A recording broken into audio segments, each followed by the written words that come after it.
Hey, thanks for being here. This is Play It Forward. Real people, real stories, the struggle to play it forward.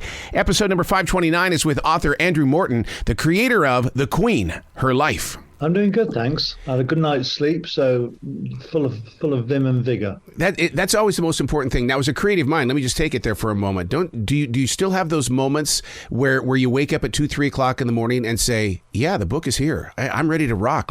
I'm excited about this next step of just now giving it to the rest of the world. Yeah, I mean, it's a weird thing being an author anyway. You spend a lot of time on your own, cogitating to yourself, and then you flick a switch, and you speak to audiences of 200-300 people about what you've been ruminating over for the last few months and years. I'm so glad you brought that up, because later on today on iHeartRadio, that's going to be my very subject, about how creative people are in touch with future readers, future receivers. And it's like, how do we learn to speak that language today so that they receive it 2 to 5 years from now? Yeah, well, it's an interesting proposition, I have to say. But that's the greatest thing about being a creative mind. I mean, like, for instance, like The Queen, Her Life. In my heart, only because I have always loved the Queen, she's never going to leave me. She's always going to be present somewhere in my life. For those who live on in our hearts, they never die. And that's the case with the Queen, that you know, you've absorbed what she's been over the years, and she's part of your personality, part of your DNA in some weird way. And we didn't always have your book with us, Andrew. And what I mean by that is, over here in America, we had the darn paparazzi that was always putting something up there about the Queen and the King and the kids and all that kind of stuff. But now we have a book where we can really physically go in there and experience what their lives were truly like. Yes, indeed. I mean, that's the whole point of the book. It's actually trying to find the person, the real individual behind the myth, behind the yachts, behind the palaces, behind the palace gates. And that's certainly what I try and do with all my books, to try and bring the people to life. 70 years as Queen. And the one thing, I guess that really kind of what makes me want to keep going back in there and digging into the paragraphs is the fact that it didn't come so easy. I mean, she was once a quiet country girl who loved dogs and horses, but that all changed. Absolutely right. I mean, she was shy as well. She was quite diffident. Her mother, the Queen mother, used to say to her, walk into the room like you own it, you know, rather than kind of sidling in. She let her sister, Margaret, do all the kind of heavy conversational lifting. So, you know, this book really also kind of is an exploration of how a personality develops and how somebody, as it were, inhabits the cloak of responsibility and authority. And, you know, Elizabeth didn't. She was a reluctant queen. She'd pray every night as a little girl, saying, hoping that her mother would give birth to a baby boy who would jump over her in the line of succession. So for her, it was a daunting task, probably more daunting than say for you. To sit down and share a cup of tea, what would be her first subject that she would bring up? Guess what? Dogs or horses? Oh, I love it. Ian Balding, who's a well-known trainer in Britain, says that she had such a good eye for a fetlock and the pedigree of a horse that she could have made a really good trainer herself if she'd had the time. So it's something that, you know, started very early with her. I mean, you know, as a little girl, she would have all these wooden horses in her nursery, and she'd feed them, put the bridles on, give them a polish, take them for a little romp around the nursery. So that transferred into having her own horse when she was, or her own pony when she was 4 years old. You being so close to the story and the actuality of their lifestyle, when you see things like The Crown, or you see these movies that Hollywood is producing, do you just sit there and go, no, I'm sorry, I can't tune into this because I know what it was really like? Well, what I always say is that, and it's a cliche, that the truth is stranger than fiction. And the whole point about fiction is that that when you're writing it, you've got to think, is this believable or not? But in real life, the stuff that goes on that's unbelievable, and that's the contrast.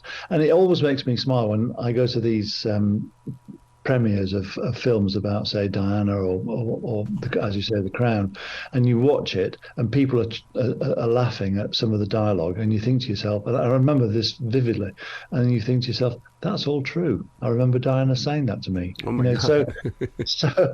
So listeners, when you hear something about a new film or whatever, pay close attention to the dialogue. Yeah.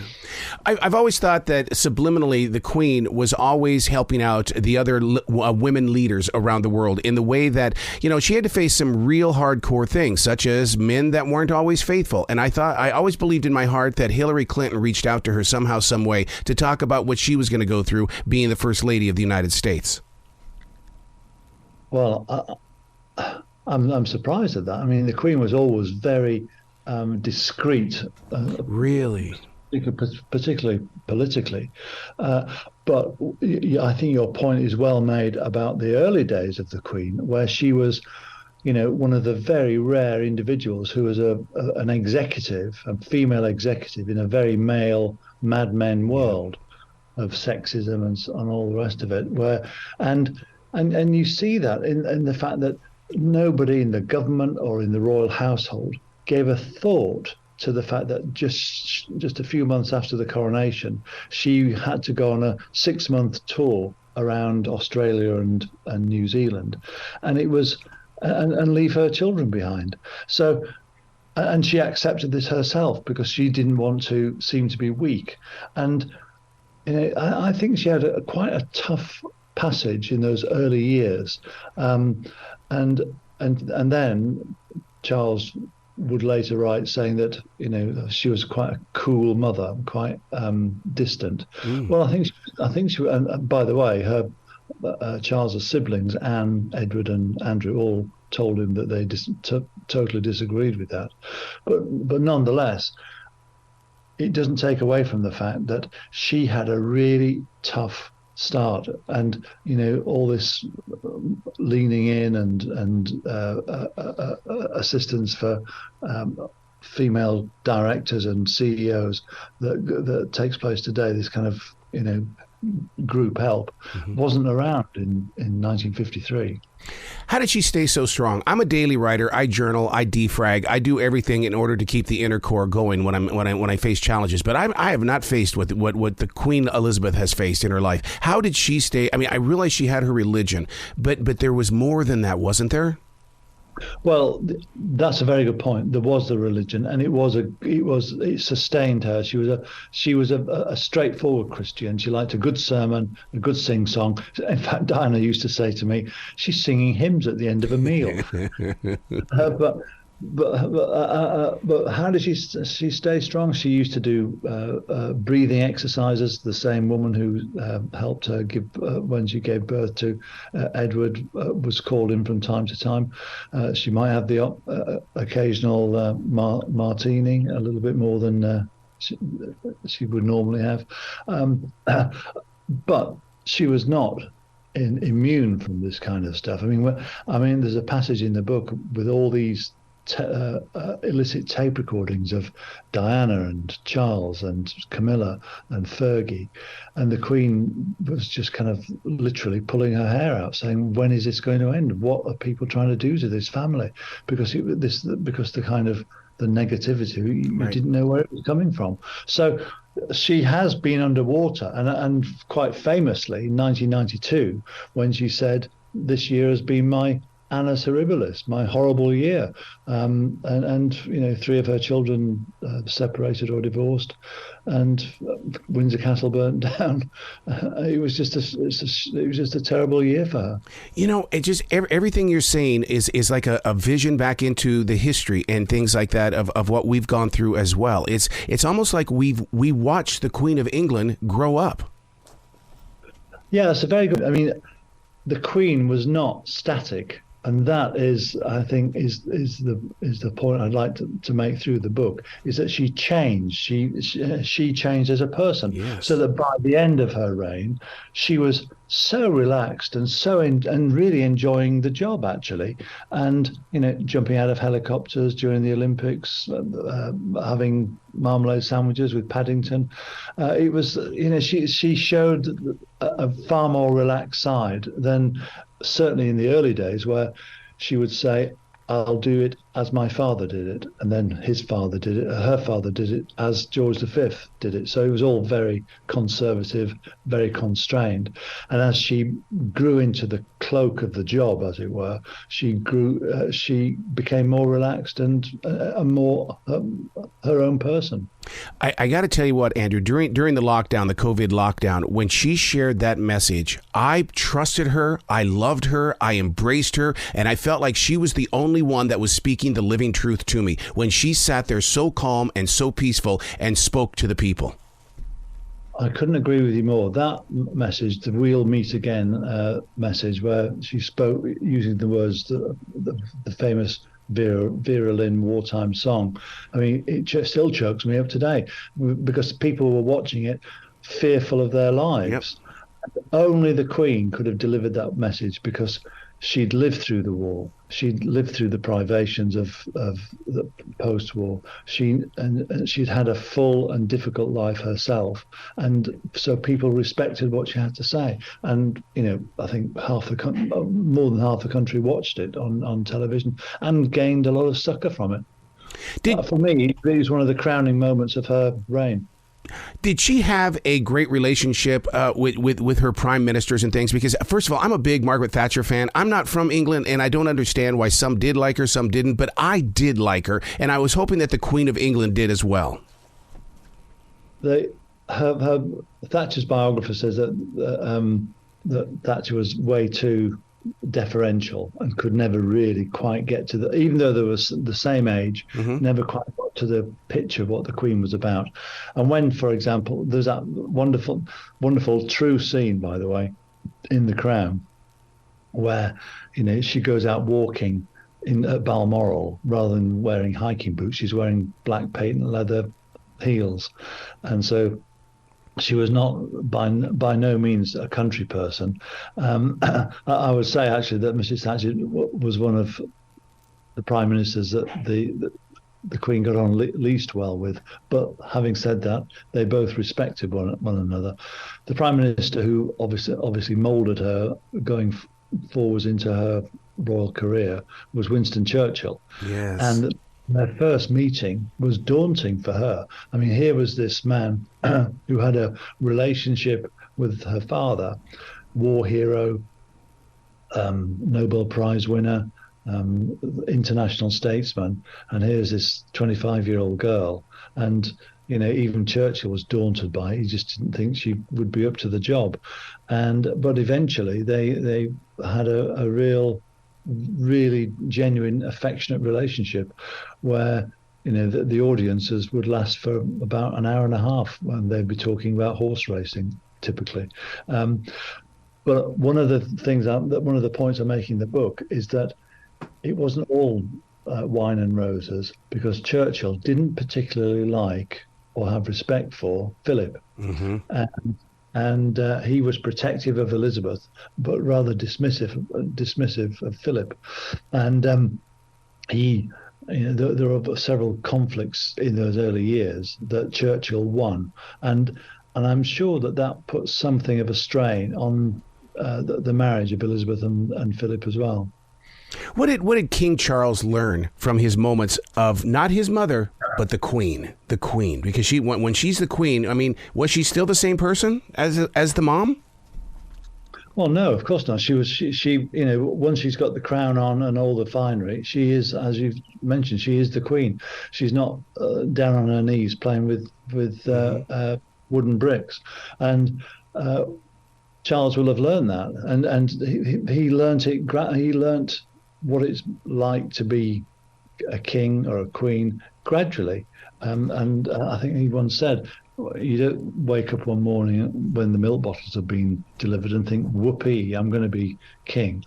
It's a burden that gradually comes onto your shoulders, and I have to say, I think listeners will gather this by just looking at the Prince of Wales, the new Prince of Wales, Prince William. We've seen him in our lifetimes develop from this rather shy young man, kind of very self-conscious, to this individual who will stand in front of a crowd and make a speech, who has his own ideas, his own thoughts. And you can see that he has been trained over the years in duty, in service, and it's an integral part of his life. And I think it's the same with King Charles. Wow, I loved the part in the book where the president of France asked the Queen if she was bored, and she said yes. I love that personality. She was so innocent at so many things and events. Well, and who can blame her for being bored? I mean, there's all kinds of scenes where the Queen is making a speech at, say, the Milk Marketing Board or some widget company, and it's not what you might think of as a glamorous job. Everybody thinks, oh, the banquets and the balls and the crowns and the jewels but that's part of the theatre of monarchy. Mm-hmm. The day-to-day aspect of monarchy is quite routine. I said when Meghan Markle first joined the royal family, she'll find that the walkabout is a bit like the red carpet, but there's no red carpet. You're just walking on cobblestones and on a wet day, on a wet Tuesday in November, shaking hands with people that you don't know. I mean, it's an odd kind of job when you stand back and look at it, shaking hands with people that you don't know, who've been hanging and waiting for you for hours for a glimpse of you. It's definitely peculiar. The book we're talking about is The Queen, Her Life. There's a story in this book that I didn't know about, and I'm sure there's going to be a lot of listeners and readers that didn't know it either. But her trip to California, those 9 days, wow. And how did she keep it together? Yeah, I started the book with that trip to California because for me it was a seminal moment in my own life, because I saw the Royal Yacht enter San Diego Harbor.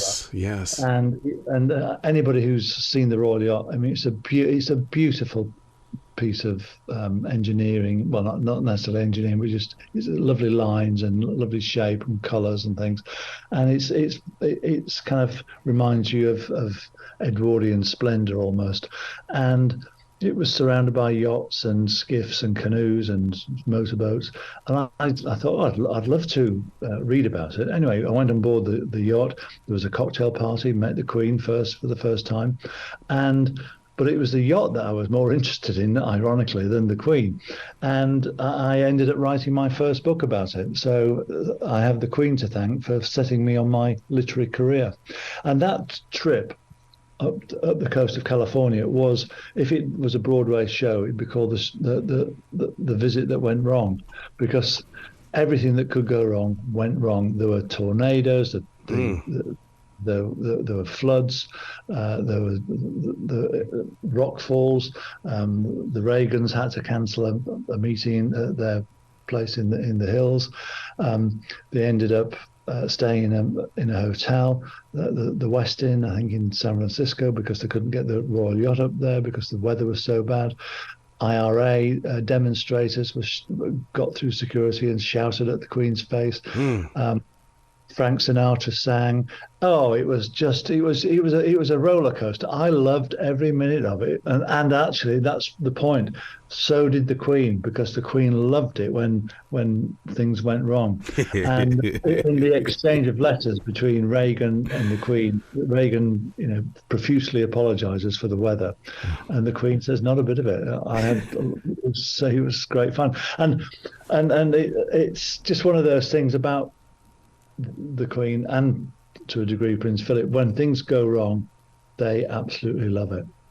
The book I want to read, Andrew, is the one that's about you. I want to read that book because I want somebody to let me see as a reader what it was like for you to, when you were finally breaking free, to go get your good night's sleep and stuff like that, where you would go into a hotel room or a room and just put your hands through your hair, rub your eyes and say, holy crap, how did I even make it through this day? Well, join me on a book tour. Yeah. And physically, yeah, because you're a silent watcher, aren't you? You watch in silence under the brush, and then you come and bring the story to the rest of us. Well, yeah, but also you're trying to look beyond the obvious. You're trying to look like I'm described you the tour that went wrong and the Queen enjoying it. That gives you an insight into her character, and what you are effectively is a personality detective. You're there with your glass, trying to look at incidents and try and build them out into insights into the person's personality. For example, when she goes walking or what used to go walking at Sandringham or at Balmoral, often she'd come across people who would say to her, "You do look like the Queen," and the Queen wouldn't let on. She'd just say, "How very reassuring." She. There's all, and that gives you a sense that she's almost like one of these character actors that can change facial expressions, hairstyle, and so on. You don't recognize them from one film to the next. And I think that was the Queen. She had that a bit. We can all picture her with this headscarf on, the corgis, the wellies, and the coat. But she was also able to change the way she looked so that people didn't recognize her. Yeah. So, whereas, say, her sister Margaret was very theatrical and liked to be the center of attention, the Queen didn't. She was diffident in childhood, but also going forwards in life. Wow. Please come back to this show anytime in the future, Andrew. The door is always going to be open for you. That's very kind of you. Thank you very much. Will you be brilliant today, okay, sir? I will. I'll be more than brilliant. I'll be outstanding. I love it. Thank you, sir.